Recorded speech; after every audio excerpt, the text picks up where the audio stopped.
Заев, човекот што не излажа, ама ние инсистиравме. Да расчистиме веднаш, Зоран Заев не падна од Марс, него ние си го направивме. Со аплаузи, со солзи, со бе барем не е како предходните.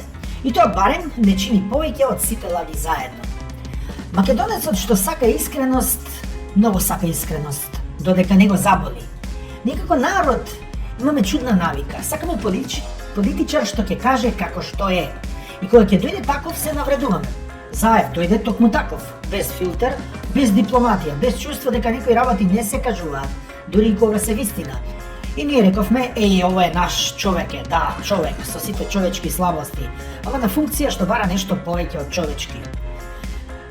Потоа дојдоа бомбите, кога вистината стана шоу програма. Кога почнаа бомбите, Македонија не слушаше криминал, Македонија слушаше забава. Сите бевме експерти по право, по безбедност, по морал. Заев ни даде снимки, а ние му дадовме мит.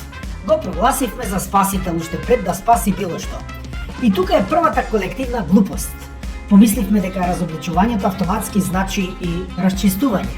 Не значи. Никогаш не ни значило. Тој премиер кој мислеше дека државата е Facebook статус. Кога Заев седна во премиерската фотилја, тој не ја смени реториката. Само микрофонот стана поскап. Тој продолжи да зборува како да е во маало, а државата почна да личи на муабет без крај.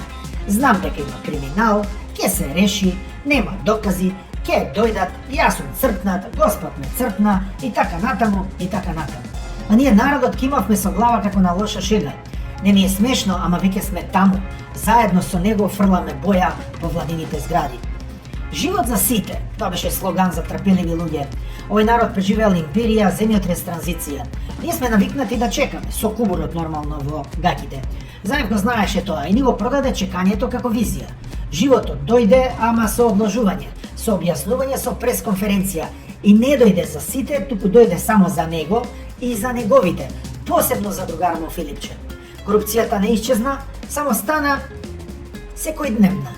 Партизацијата не престана, само смени боја, сега плавите наместо црвените. А ние повторно рековме, абе тешко е, системот е таков.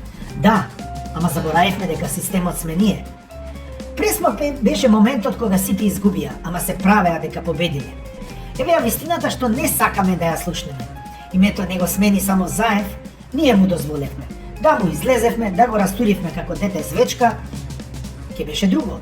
Некои со нема друг избор, некои со ајде да пробаме, некои со нема интересира политика. И сите заедно ја плативме цената. Посебно оние што ги уапси по негова наредба, неговите судии и ги стави во затвор од 27. Некои сега излегоа, а некои ќе излезат подоцна, а некои никогаш нема да излезат. Заев доби аплауз надвор, ние добивме ветување што уште патува. Ветување, лудом радовање. Значи така велат црвите во познатиот српски свет, кој што тој сега го спомнува. И пак не излеговме на улица затоа што не болеше доволно. Не болеше, ама не доволно за да станеме од кауч. И го смени името. Бизнисмен е он, ама случајно. Кога ќе се споменеш имат пари, фамилија, Заев секогаш имаше одговор што почнуваше со јас немам врска со тоа, јас тоа го видов на телевизија. Може би и немал, но народ што веќе не верува, не прави разлика меѓу немам врска и не ми се верува, нели? А најиронично, ние не баравме светец, баравме само некој да не прави будала, а Заев не направи сите будали и тоа онака здраво. Оставката му беше македонски хепиенд. Во нормална држава, оставка е почеток на одговорност. Даваш оставка, а од утре си веќе плен на обвинение. Значи, обвинението оди по тебе. Кај нас тоа е крај на приказната. Даваш оставка и после си богат човек. Заев си замина, народот воздивна и продолжи да бара следниот што ќе биде поинаков. И тука доаѓаме до најцрниот хумор од сите. Зоран Заев не е аномалија. Тој е логичен производ на народ што постојано избира помалку зло. Додека не му остане само зло со насмевка, посебно неговата насмевка. И па кој е виновен?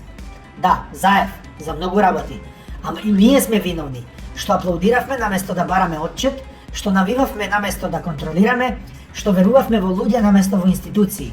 Затоа вистинското прашање не е дали е Заев преварант или генијалец, туку уште колку пати сме спремни да бидеме статисти во сопствената држава.